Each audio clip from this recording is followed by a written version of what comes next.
On va donner la parole maintenant au docteur Francine Armandon, donc médecin du travail de la MESA Midi-Pyrénées-Nord, qui va également nous parler d'expérience de la sieste et en particulier d'un historique d'expérience de sieste en entreprise.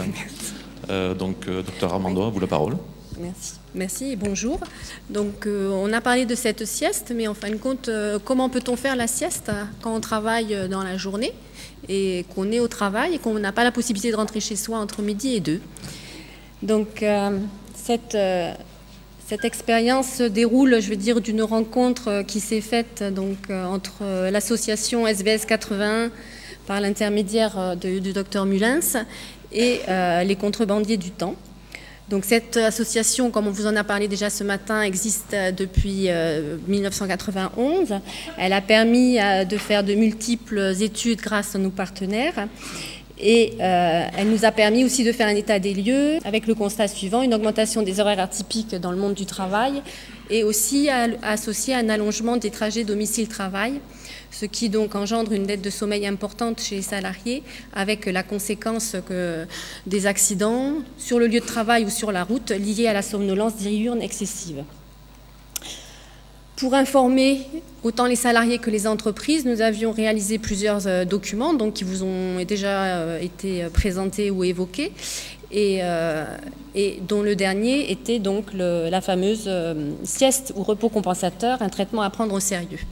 Et c'est ce livre qui a permis aux contrebandiers du temps, je veux dire, de prendre connaissance de notre association et de contacter Eric lors d'une manifestation qui se passait donc aux abattoirs, au musée des abattoirs de Toulouse, et pour lui faire écouter et présenter leur création artistique. Cette sieste, eh bien, comme beaucoup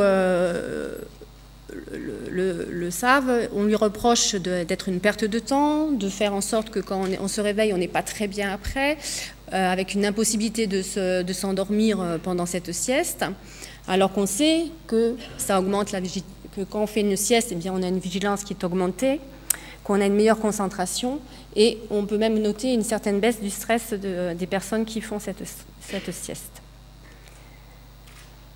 Donc, la rencontre a eu lieu en 2006, à peu près, 2004, avec les contrebandiers du temps. Hein, voilà. Et on a cherché une entreprise qui accepterait de jouer le jeu avec nous.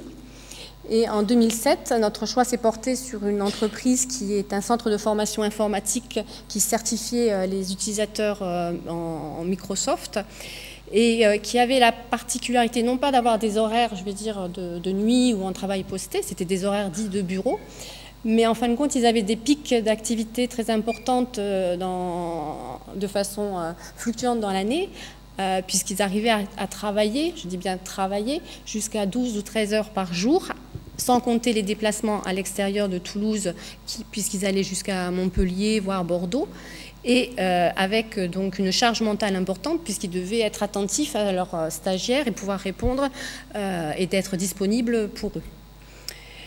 Quand je les ai vus en visite médicale, j'ai noté des dettes de sommeil importantes avec des plaintes de coups de pompe dans la journée et une consommation excessive de café et de tabac. Donc on a commencé à aborder avec eux, j'ai commencé à aborder ce problème de sommeil et cette possibilité ou pas de faire la sieste.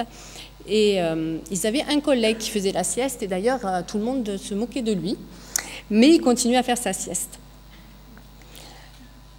Donc à la suite de ça, j'ai proposé donc à Eric de rencontrer le PDG, ce qui a été fait, et nous lui avons proposé de participer à cette étude, avec donc une réunion d'information auprès des salariés sur ce qu'est le sommeil et le pourquoi de faire la sieste ou d'être attentif à son sommeil, et de mettre en place 3 groupes de salariés sur un volontariat avec un tirage au sort pour la répartition des 3 équipes. Donc le groupe 1 était appelé sieste libre. Donc, ils avaient le choix de l'heure et du lieu de leur sieste. Le groupe 2 était ce qu'on appelait la sieste organisée, donc qui avait lieu entre 13h et 13h30, avec les films sonores. comme vous avez pu, certains d'entre vous, écouter. Donc les films sonores, c'est comme un film, mais au lieu que ça soit des images, ce sont des sons de tous les jours, enregistrés, qui racontent une histoire. Et cette histoire va vous capter l'attention et va faire en sorte que vous lâchiez prise. Ce qui permet, en fin de compte, de favoriser l'endormissement ou au moins de se détendre. Et pour être sûr que les gens soient bien isolés, ça se passait avec des casques et dans une ambiance tamisée. Et on avait un groupe témoin qui ne faisait pas de sieste. Donc l'expérience a eu lieu au mois de juin 2007, pendant une semaine, sur place, dans une salle qui avait été aménagée comme celle que nous avons fait aujourd'hui. Et nous avions fait un recueil du ressenti donc pour les groupes siesteurs en fin de sieste, puis 2 mois plus tard. Les résultats de cette expérience, pour l'employeur, il avait une inquiétude forte avant la mise en place de cette sieste. C'était autant matériel que temporel, puisqu'en fin de compte, c'était à une période très active de l'entreprise. Donc il y avait des stagiaires, il fallait correspondre au rythme, etc. Et après, il s'est rendu compte qu'en fin de compte, c'était plutôt faisable, que autant au niveau organisation matérielle que temporelle, eh bien, il n'y avait pas eu de soucis, et que ça a créé même un rituel au niveau des salariés, puisqu'en fin de compte, chaque siesteur allait se chercher. Comme ça, à 13 h, il y en avait un qui passait, et au fur et à mesure, le groupe augmentait et progressait vers la salle où la sieste était installée. Donc il a trouvé ça plutôt positif au niveau de la qualité du climat social de l'entreprise et des échanges entre les salariés. Du côté des salariés, nous avions 8 femmes et 11 hommes. Pour le groupe 1, donc, où on laissait libre la sieste au niveau du lieu et de l'heure, c'était plus difficile pour eux à organiser. Le groupe 2, qui était, je veux dire, plus cadré, ils nous ont dit qu'ils n'avaient pas eu de réel endormissement, au moins au début, mais ils avaient eu vraiment une déconnexion complète par rapport à leur travail, une sensation de pleine forme pour l'après-midi et surtout une meilleure concentration, une meilleure disponibilité vis-à-vis de leurs stagiaires, voire même lors de leur famille, auprès de leurs enfants le soir. Et donc il y avait moins d'agacement manifesté. En tout cas, 2 mois après, quand je les ai revus, ils étaient prêts à recommencer. Voilà. La suite, eh bien, comme on l'a fait, ça a été plutôt positif. On a voulu avoir validé les résultats de cette mise en place. Donc, on a fait une autre expérience dans une autre entreprise avec un de mes collègues. Et donc, l'entreprise SADIR, dont M.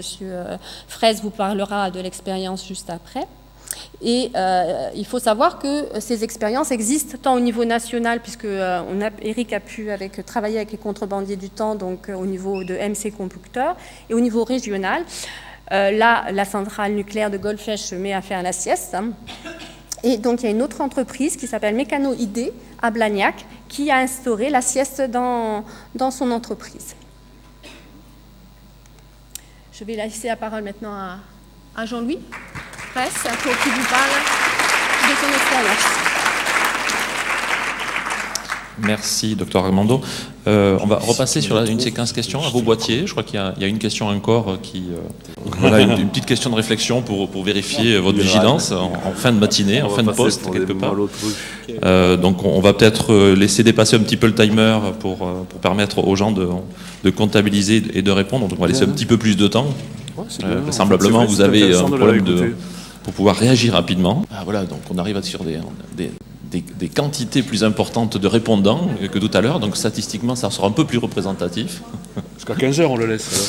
On va peut-être s'arrêter un petit peu avant parce que voilà, il y a quelques obligations qui demeurent encore. Je pense qu'on peut arrêter le compteur, on peut regarder les résultats. Donc on a une majorité de répondants qui sont entre 21 et 25 et on va dire qu'une majorité de répondants a la bonne réponse. Effectivement, la bonne réponse était 24 lettres. Il y en a quelques-uns qui ont répondu un petit peu à côté. Donc, qu'en pensez? Je ne sais pas. Voilà. Il y a toujours un 1% quelque part. Exact, oui, effectivement. Voilà, donc ça c'est la question un petit peu entre les interventions. On vient de parler beaucoup de siestes en entreprise. Dr Amandon vous a développé ce sujet-là.